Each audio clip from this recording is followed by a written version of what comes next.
প্রিয় দর্শক, আপনাদের সবাইকে স্বাগত জানাচ্ছি এনটিভির প্রতিদিনের আয়োজন স্বাস্থ্য প্রতিদিন অনুষ্ঠানে। আপনাদের সঙ্গে আছি আমি ডাক্তার সানজিদা হোসাইন। দর্শক, যে বিষয়টি নিয়ে আজ আমরা আলোচনা করব সেটি হচ্ছে শিশুদের মোবাইল এবং ইন্টারনেট আসক্তি। এই বিষয়টি নিয়ে আলোচনার জন্য আমাদের মাঝে আজ উপস্থিত আছেন একজন বিশেষজ্ঞ চিকিৎসক। চলুন আমরা প্রথমেই পরিচিত হই আজকের অতিথির সাথে। ডক্টর সালাউদ্দিন কাউসার বিপ্লব ১৯৭২ সালের জানুয়ারি মাসে নরসিংদী জেলায় জন্মগ্রহণ করেন। তিনি ১৯৯৬ সালে এসএসএমসি মেডিকেল কলেজ থেকে এমবিবিএস ডিগ্রি অর্জন করেন। এরপর তিনি চিকিৎসা বিজ্ঞানে উচ্চতর এমডি এবং এমফিল ডিগ্রি লাভ করেন। বর্তমানে তিনি বঙ্গবন্ধু শেখ মুজিব মেডিকেল বিশ্ববিদ্যালয়ে মনোরোগ বিদ্যা বিভাগের সহযোগী অধ্যাপক হিসেবে কর্মরত আছেন। স্বাগত জানাচ্ছি আমাদের অনুষ্ঠানে। অত্যন্ত বার্নিং একটি ইস্যু এবং এখনকার বাবা মায়েরা যেই সমস্যাটিতে সবচেয়ে বেশি ভুগছেন আমার যেটা মনে হয়েছে এটি হচ্ছে শিশুদের এই মোবাইল এবং ইলেকট্রনিক ডিভাইস ইন্টারনেটের প্রতি আসক্তি। কি বলবেন শুরুতে? এটা আসলে এমন একটা পর্যায়ে এখন হঠাৎ করে চলে আসছে যে কোনো পরিবার বোধহয় ঢাকা শহরে বাদ নেই বা এটার এফেক্টেড না, এরকম খুব কম পরিবারই পাওয়া যাবে। যদি একটা কোনো সার্ভে করা হয় বা কোনো একটা রিসার্চ বা এরকম কোনো একটা মানে স্ট্যাটিস্টিক্স নেওয়া হয়, তাহলে খুব কম পরিবারই পাওয়া যাবে এই বিষয়ে কি বলবো যে এফেক্টেড না। কিন্তু এটার যে ভয়াবহতা এইটা সম্বন্ধে বোধহয় আমাদের এখনো ধারণাটা তৈরি হয় নাই বা আমরা সেইভাবে সচেতন হতে পারিনি বা আমরা অনেক ক্ষেত্রে হয়তো বা বুঝতেই পারি না, মানে রিকগনিশনই আমরা করতে পারি না যে এটা একটা প্রবলেম।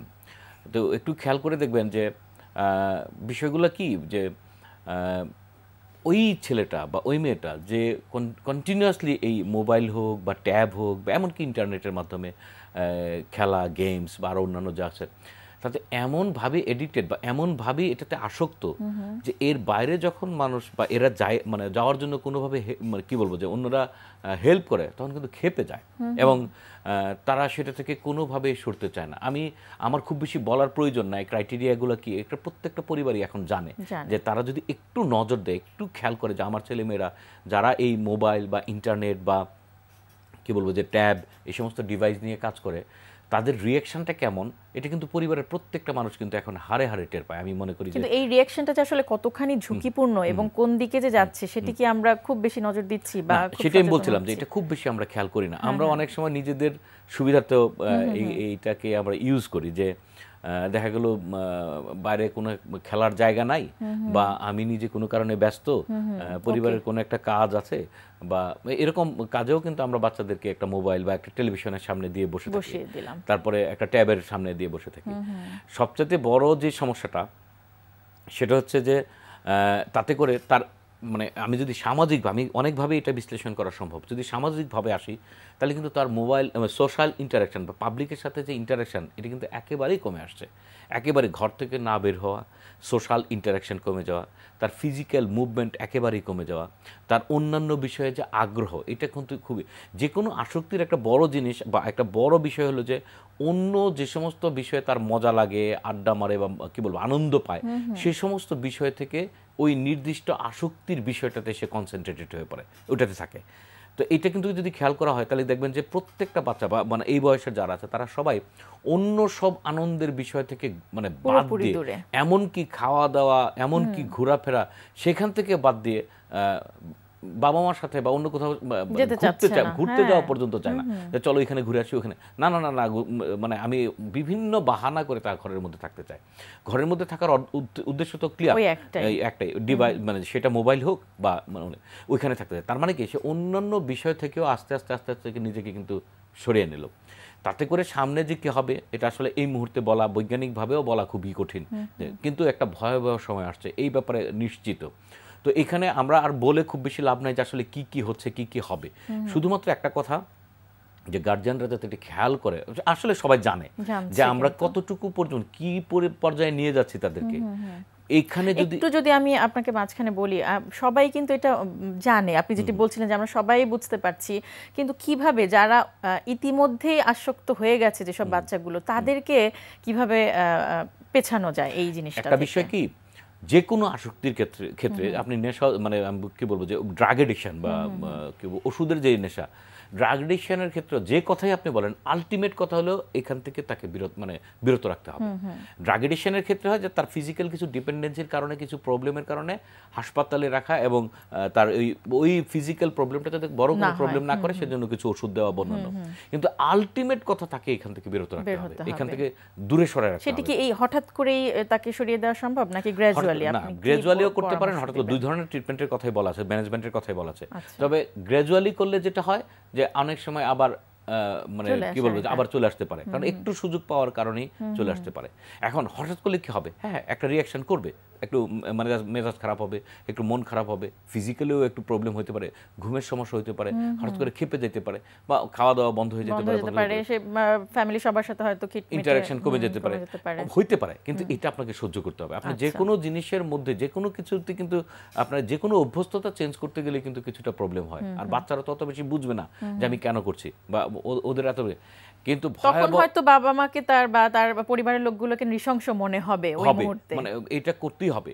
কারণ আপনাকে আলটিমেট উদ্দেশ্য যে এখান থেকে তার এটা সরাইতে হবে। সরানোর পরে একদিন, 2 দিন, 3 দিন, 5 দিন, একটা সময় পরে বইপত্রের অনেক সময় যে বলা যায় যে কোনো এডিকশন ছাড়ানোর জন্য বা করার জন্য মিনিমাম 1 মাস লাগবে, এটা কিন্তু এর বাইরেও আরো অনেক সময় কেউ ড্রাগ এডিকশনের ট্রিটমেন্টের কথা বলে যে 3 বছর পর্যন্ত ফলো আপ করা লাগে।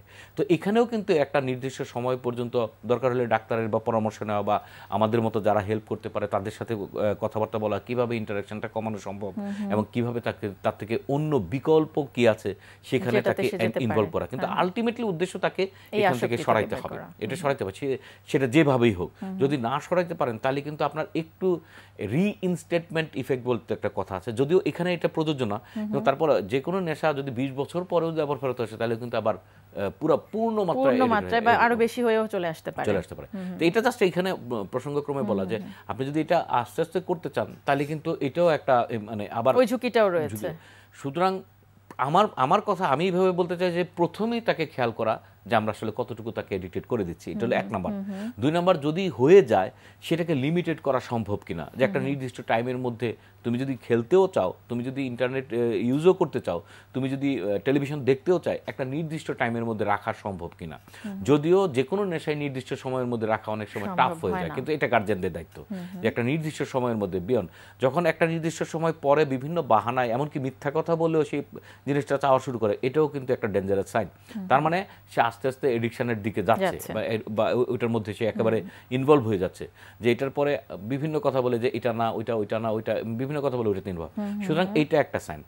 তৃতীয় কথা, এরা কিন্তু একটা পর্যায়ে গিয়ে ফ্যামিলি রুলস আর মানতে চায় না, কারণ যখনই ইনভলভমেন্টটা এরকম হয়ে যায়, বাধা আসছে এবং তার কনসেন্ট্রেশনটা ফুল এটার মধ্যে, অন্য কোনো কিছুতে সে মজাও পায় না, তখন ফ্যামিলি রুলস আর মেনটেন করতে পারে না, মেনটেন করতে চায়, একসাথে বসে খেতে হবে বাবা মার সাথে, সেটি তো করবেই না, কোনো কথাই শুনতে চায় না। আর আরেকটা বিষয় তো আছেই আজকালকার, যদিও এটা একটু ভিন্ন প্রসঙ্গ, তারপরে এটা টানতে হয়, সেটা হলো যে বেশিরভাগ বাবা মা যেহেতু ইন্টারনেট ইউজ করতে পারে না বা এই সমস্ত কি বলবো ডিভাইস ইউজ করতে পারে না, গার্জিয়ানরা বুঝতে পারে না, ছেলেমেয়েরা প্রায় 13, 14, 15 বছরের ছেলেমেয়েরা প্রায়ই বলে যে তুমি কিছু বুঝো না, বা তোমার এটা বোঝার মতো ক্ষমতা নাই, বা তুমি কি বুঝো। এইটা আরেকটা ডেঞ্জারাস জিনিস।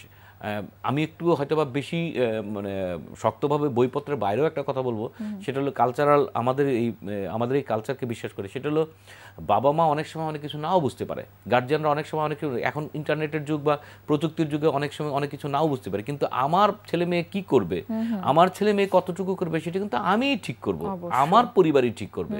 আমার পাশের বাড়ির পরিবার বা অন্য পরিবার বা আমেরিকান পরিবার যদি ঠিক করতে হয়, এখানে চেইন অফ কমান্ড বলতে কিছুই থাকবে না। অনেক সময় এটার জন্য অনেকেই বলবে যে স্বাধীনতা নাই, মতামত নাই, বা তার ইচ্ছা। স্বাধীনতা মতামত সবকিছুতে দেওয়া যায় না। আগে আমি ফিক্স করব যে আমি কি করব, তারপরে তার স্বাধীনতা, তার মতামত, মানে তাকে আগে কন্ট্রোল করার দিকে নিতে হবে, যে ও নিজেই যাতে নিজেকে কন্ট্রোল করতে পারে, ওই পর্যায় পর্যন্ত নিজেকে এবং গার্ডিয়ানশিপটাও ঠিক রাখতে হবে, নাহলে তো অভিভাবকত্ব বলতে কিছু থাকবে না।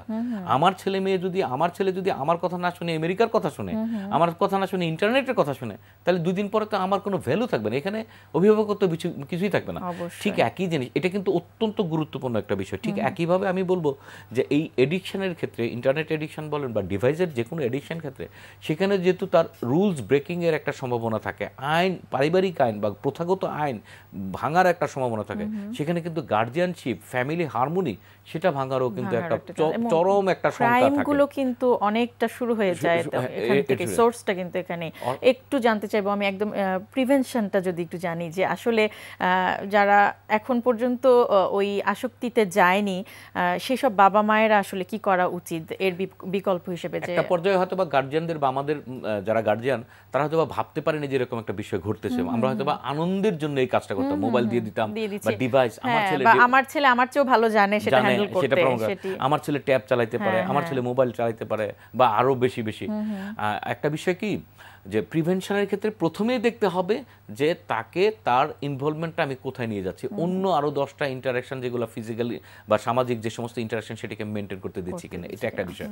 আরেকটা বিষয় আমি বলবো, আমরা ছেলে মেয়েদেরকে অনেক সময় এটা মনে করে, ছেলেমেয়েরাও অনেক সময় মনে করে যে আমি সবগুলা কাজ করে দিচ্ছি, বা আমার ছেলে তো বললো যে বাবা আমাকে ইন্ডিয়া নিয়ে যেতে হবে, মানে ওর একটা ধারণা যে আমিই পারবো, আমেরিকা নিয়ে যেতে হবে, বা প্রত্যেকটা কাজ আমার মাধ্যমে, আমিও মনে করি যে আমি এটা পারি। বিষয়টা তা না, ওকে শিখাইতে হবে যে এটা তোমার কাজ, তুমি বড় হয়ে করবা, তুমি বড় হয়ে করতে পারবা না, তোমার এই কাজটা এভাবে করা উচিত। এটা ওর কন্ট্রোলটা, ওই যে কন্ট্রোলের কথা আসছে এখানে, ওর ইচ্ছাটাকে ওর মাধ্যমে, ওর কি বলবো ক্যাপাসিটির মাধ্যমে করতে দেওয়ার শিক্ষাটাকে দেওয়া উচিত। তাইলেও অনেক সময় তার কন্ট্রোলটা জানে, বা আমি আসলে বুঝাইতে পারলাম কিনা আমি ঠিক জানি না, কিন্তু মানে ওই কন্ট্রোলটা তার মধ্যে থাকতে হবে, তখন হয়তোবা অনেকগুলো বিষয় থেকে সে নিজেকে সরাতে পারবে, সে নিজেই যাতে খারাপ ভালো এবং লিমিটটা যাতে বুঝতে পারে, সেটা গার্জিয়ানের সাথে আলাপ করে সেটা যাতে বুঝতে পারে। অনেক অনেক ধন্যবাদ চমৎকার কিছু তথ্য এবং পরামর্শ আমাদের দেওয়ার জন্য। আপনাকে সেই সাথে এনটিভির কলাকুশলী এবং দর্শকদের ধন্যবাদ। প্রিয় দর্শক, শুনছিলাম শিশুদের মোবাইল এবং ইন্টারনেট আসক্তি, এই বিষয়টি নিয়ে বেশ কিছু গুরুত্বপূর্ণ তথ্য, বেশ কিছু গুরুত্বপূর্ণ পরামর্শ আমরা শুনলাম আমাদের আজকের অতিথির কাছ থেকে। আশা করছি এগুলো উপকারে আসবে আপনাদের সবার। প্রিয় দর্শক, স্বাস্থ্য প্রতিদিন সম্পর্কে যদি আপনাদের কিছু জানার থাকে কিংবা কোনো পরামর্শ যদি দেবার থাকে জানাতে পারেন এই ঠিকানায়। প্রযোজক স্বাস্থ্য প্রতিদিন, এনটিভি, বিএসসি ভবন, 7 তলা, 102 কাজী নজরুল ইসলাম এভিনিউ, কারণ বাজার, ঢাকা 1215। ফ্যাক্স 914338 থেকে 7 পর্যন্ত, অথবা ইমেল করুন স্বাস্থ্যপ্রতিদিন@ntvbd.com এই ঠিকানায়। দর্শক, স্বাস্থ্য প্রতিদিনের আগামী পর্বে আপনাদের জন্য যা থাকছে: বাংলাদেশের শিশুদের মৃত্যুর প্রধান কারণ হলো নিউমোনিয়া। এজন্য চিকিৎসকের কাছে যখন একটা বাচ্চাকে নিয়ে মা আসে এবং বলে যে বাচ্চার জ্বর হয়েছে, কাশি হয়েছে, বাচ্চার ঠান্ডা লেগেছে, তখন চিকিৎসক প্রথমেই দেখেন যে বাচ্চা কি নিউমোনিয়া আক্রান্ত নাকি। নিউমোনিয়ার প্রধান উপসর্গগুলি যেগুলি চিকিৎসক যেগুলি দেখবেন সেগুলো হলো অবশ্যই হঠাৎ করে বাচ্চাটা জ্বরে আক্রান্ত হবে, হঠাৎ করে বাচ্চাটার রাত দিন সবসময় কাশি থাকবে, এর পাশাপাশি থাকবে শ্বাসকষ্ট, এবং কোনো কোনো ক্ষেত্রে বাচ্চাটা খানাপিনায় কষ্ট হবে, খাওয়া ছেড়ে দেবে, এমনকি কিছু খেতে গেলেই বমি করবে। আর কোনো কোনো ক্ষেত্রে বাচ্চাটা কী হয়ে যায়, নির্জীব হয়ে যায়, দুর্বল হয়ে পড়ে, ঠিকমতো তাকাতে চায় না, ঠিকমতো চলাফেরা করতে চায় না, ঠিকমতো খেলাধুলা করতে চায় না। প্রিয় দর্শক, বিশ্বের যে কোনো প্রান্ত থেকে যে কোনো সময় আপনাদের পছন্দের অনুষ্ঠান স্বাস্থ্য প্রতিদিন দেখতে চাইলে ভিজিট করুন আমাদের পূর্ণাঙ্গ ওয়েব পোর্টাল www.ntvbd.com। আজ এ পর্যন্তই। সবাই ভালো থাকুন, সুস্থ থাকুন। আগামীকাল আবারও দেখা হবে ঠিক একই সময় এনটিভির পর্দায়।